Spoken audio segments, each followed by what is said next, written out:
રાજકોટ બસ અકસ્માત બાદ સુરત પોલીસની સઘન કાર્યવાહી વીઆર મોડ પાસે ટ્રાફિક પોલીસ દ્વારા બસ ડ્રાઈવરોનું ચેકિંગ હાથ ધરાયું બ્રેથ એનાલાઇઝરથી ડ્રાઈવરોની તપાસ અને લાયસન્સની ચકાસણી કરવામાં આવી શહેરના તમામ વિસ્તારોમાં પોલીસની કામગીરી ચાલુ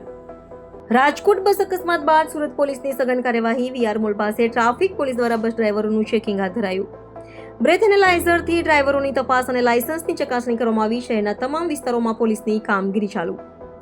રાજકોટમાં થયેલા ગમખ્વાર બસ અકસ્માતની ઘટના બાદ સુરત પોલીસ તાત્કાલિક હરકતમાં આવી ગઈ છે. શહેરના નાગરિકોની સલામતીને ધ્યાનમાં રાખીને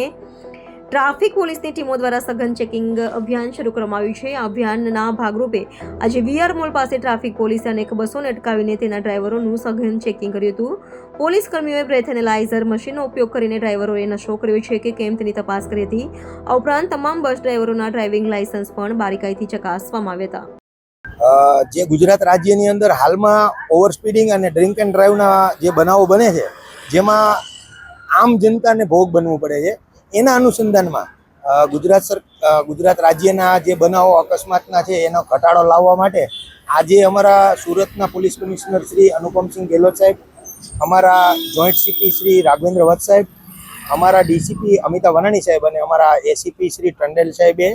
એક ટીમ સ્વરૂપે બીઆરટીએસની બસોના ડ્રાઈવરોનું ડ્રિંક એન્ડ ડ્રાઈવ અંગેનું ચેકિંગની એક ટીમ બનાવી અને અમને સૂચના આપવામાં આવેલી હતી. જે અનુસંધાને આજરોજ વીઆર મોલની સામે આવેલા બીઆરટીએસ બસ સ્ટેન્ડ તથા આજુબાજુના બીઆરટીએસ બસ સ્ટેન્ડની અંદર જે બસો આવે છે એને રેન્ડમલી એના ડ્રાઈવરોના ડ્રાઇવિંગ લાયસન્સ અને એમનું બ્રેથ એનાલાઇઝર વડે અમે ચેકિંગ કરેલ છે, જેમાં કોઈ પણ ડ્રાઈવર ડ્રિંક એન્ડ ડ્રાઈવ કરતો મળી આવેલ નથી. અને જો મળી આવેલો હોત તો એના માટે કાયદેસરની કાર્યવાહી કરવા માટે અમને જે સૂચના મળેલી હતી એ અનુસંધાનમાં કાર્યવાહી કરવાના હતા.